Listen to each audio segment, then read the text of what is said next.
ముఖ్యమంత్రిగా వైఎస్ మొదటిసారి బాధ్యతలు చేపట్టినప్పుడు టీడీపీ నేత పరిటాల రవీంద్ర హత్యకు గురయ్యారు. జగన్ అధికార పగ్గాలు చేపట్టడానికి ముందు ఆయన బాబాయ్ వైఎస్ వివేక హతమయ్యారు. పరిటాల రవి హత్య కేసు విచారణలో ఉండగానే నిందితులు సాక్షుల మరణాలు చోటు చేసుకున్నాయి. ఇప్పుడు అదే సీన్ వివేక హత్య కేసులోనూ రిపీట్ అవుతుండటం కలకలం రేపుతోంది. ఈ క్రమంలో ఈ మరణాల వెనుక వివేక హత్య కేసు నిందితుల కుట్రపై సందేహాలు వ్యక్తమవుతున్నాయి.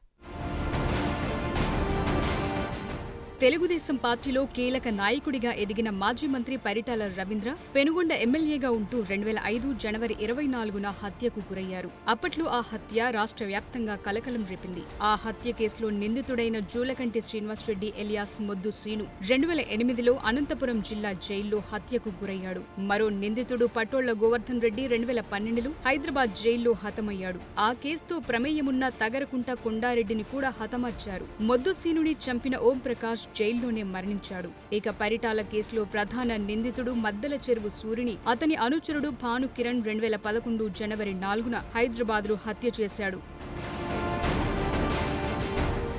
2019 ఎన్నికలకు ముందు వైఎస్ వివేకానందరెడ్డి హత్యకు గురయ్యారు. పరిటాల రవి హత్య కేసు తరహాలోని మాజీ మంత్రి వివేక హత్య కేసులో కీలక సాక్షులు, అనుమానితులు వరుసగా మరణిస్తున్నారు. వైసీపీ పాలనా కాలంలో 2019-24 మధ్య 4 మృతి చెందారు. ఈ ఏడాది ఇప్పటి వరకు 2 చనిపోయారు. ఈ 6గురివి సహజ మరణాలేనని, అనారోగ్య కారణాలతో చనిపోయారని పైకి చెప్తున్నప్పటికీ లోతుగా చూస్తే అనుమానాస్పదంగానే కనిపిస్తున్నాయి. అందరూ ఒకే తరహాలో చనిపోవటం అనేక సందేహాలకు తావిస్తోంది.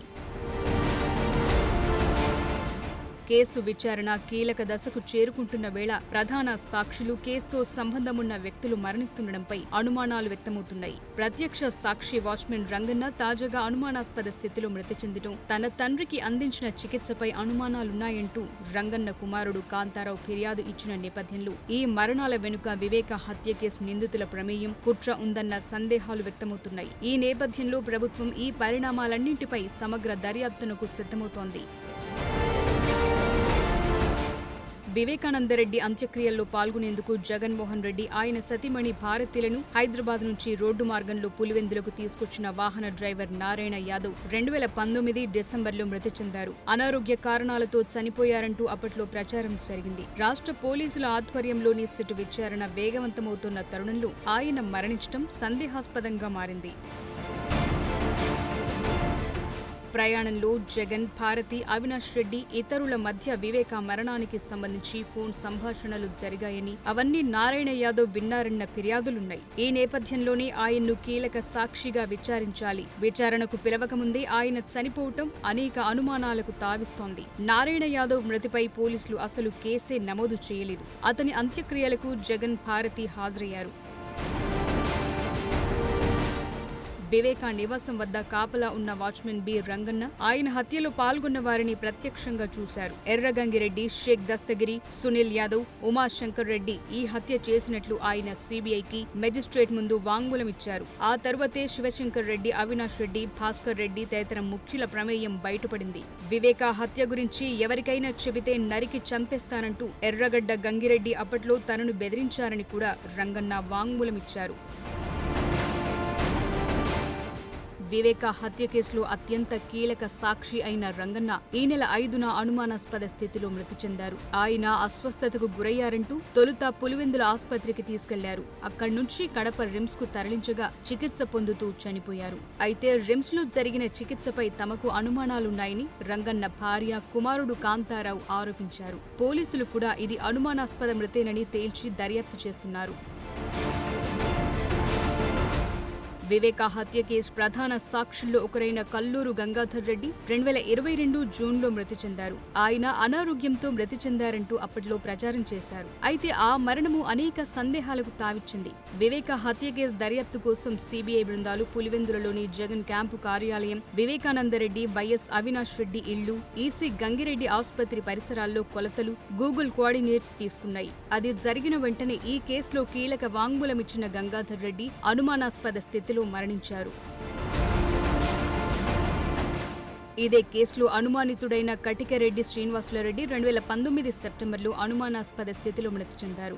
విషగుళికలు సేవించి ఆయన ఆత్మహత్య చేసుకున్నారని ప్రచారం జరిగింది. శ్రీనివాసులరెడ్డి వివేక హత్య కేసులో అనుమానితుడు. ఈ హత్య కుట్ర సంబంధిత వివరాలు అతనికి, అతని బావ పరమేశ్వర్ రెడ్డికి ముందే తెలుసన్న అనుమానాలున్నాయి.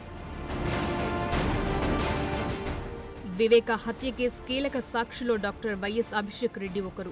వివేక చనిపోయినట్లు దేవిరెడ్డి శివశంకర్ రెడ్డి నుంచి తనకు ఫోన్ కాల్ వచ్చిందని, ఘటనా స్థలికి వెళ్లి చూడగా మృతదేహం చుట్టూ రక్తపు మడుగు, ఆయన నుదుటిపై గాయాలున్నట్లు గుర్తించి ఇది హత్యేనని భావించానంటూ 2021 ఆగస్టులో అభిషేక్ రెడ్డి సిబిఐకి వాంగ్మూలమిచ్చారు. అవినాష్ రెడ్డి, మనోహర్ రెడ్డి, శివశంకర్ రెడ్డి, ఎంవి కృష్ణారెడ్డి, ఎర్రగంగిరెడ్డి వివేక గుండెపోటుతో చనిపోయారంటూ చిత్రీకరించారని వాంగ్మూలంలో ప్రస్తావించారు. స్వతహాగా వైద్యుడు, యువకుడైన అభిషేక్ రెడ్డి ఈ వాంగ్మూలం వెలుగు చూసిన కొన్నాళ్ల తర్వాత అనారోగ్యం బారిన పడ్డారు. ఈ ఏడాది జనవరిలో మృతి చెందారు.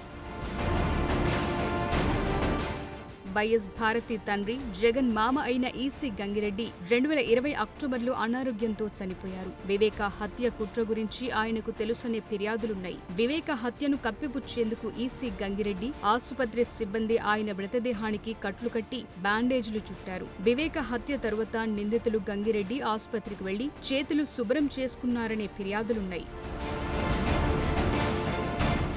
పరిటాల రవి హత్య కేసులో జగన్ను సిబిఐ అప్పట్లో విచారించి వదిలేసింది. అప్పట్లో తండ్రి వైఎస్ సీఎంగా ఉండడంతో పాటు కేంద్రంలో కాంగ్రెస్ ప్రభుత్వం ఉండడంతో సిబిఐ అధికారులు జగన్ ఇంటికి వెళ్లి విచారించి వదిలేశారు. ఇప్పుడు పరిటాల హత్య కేసు నిందితుల తరహాలోనే వైఎస్ వివేక హత్య కేసు నిందితులు, సాక్షులు కూడా చనిపోతుండటం కలకలం రేపుతోంది. ఈ మరణాలపై తాజాగా ఏపీ కేబినెట్ లో కూడా చర్చకు వచ్చిందిట. వాటిపై సమగ్ర విచారణకు రంగం సిద్ధమవుతుందట. మరి ఈ మరణాలు యాదృచ్ఛికమో, కుట్రపూరితమో తేలాల్సి ఉంది.